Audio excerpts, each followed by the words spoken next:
आजादी के बाद से भारत का सफर बहुत बड़े बदलावों वाला रहा है।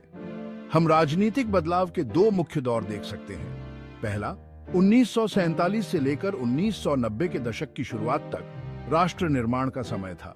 दूसरा 20वीं सदी के अंत और 21वीं सदी की शुरुआत में राजनीतिक विचारधारा और प्राथमिकताओं में बदलाव देखा गया है। आधुनिक भारत की जटिलताओं को समझने के लिए इन बदलावों को समझना बहुत जरूरी है। यह लेख इन दो चरणों का पता लगाएगा, जिसमें हर एक की चुनौतियों और उपलब्धियों पर प्रकाश डाला जाएगा। हम भारत के पहले प्रधानमंत्री जवाहरलाल नेहरू के विजन पर गौर करेंगे और इसकी तुलना वर्तमान राजनीतिक परिदृश्य से करेंगे। इस विश्लेषण के माध्यम से हमारा उद्देश्य भारतीय लोकतंत्र के विकास और उसके भविष्य के पथ पर प्रकाश डालना है। 1947 ने ब्रिटिश औपनिवेशिक शासन के अंत का प्रतीक किया और एक स्वतंत्र भारत का जन्म हुआ।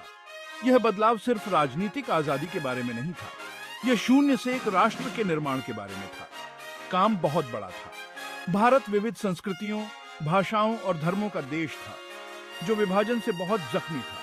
पहली चुनौतियों में से एक रियासतों को भारतीय संघ में एकीकृत करना था। भारत के पहले उप प्रधानमंत्री सरदार वल्लभ भाई पटेल ने इसमें महत्वपूर्ण भूमिका निभाई। भूमि सुधार एक और महत्वपूर्ण कदम था। जमींदारी प्रथा को खत्म करने का उद्देश्य भूमिहीन किसानों को जमीन का पुनर्वितरण करके एक अधिक न्याय संगत समाज बनाना था।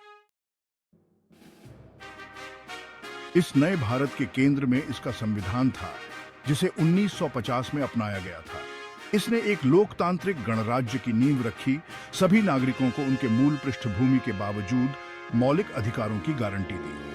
धर्मनिरपेक्षता, लोकतंत्र और समाजवाद नवगठित राष्ट्र के मार्गदर्शक सिद्धांत बन गए। संविधान ने समानता, न्याय और बंधुत्व के मूल्यों को स्थापित किया। इसने शासन के लिए एक रूपरेखा प्रदान की, जो विविधता का सम्मान करती थी और समावेशी विकास के लिए लक्ष्य रखती थी। लोकतांत्रिक मूल्यों के प्रति यह प्रतिबद्धता एक साहसिक बयान था, खासकर ऐसी दुनिया में जहां कई नए स्वतंत्र राष्ट्र अधिनाशावाद के आगे घुटने टेक रहे थे।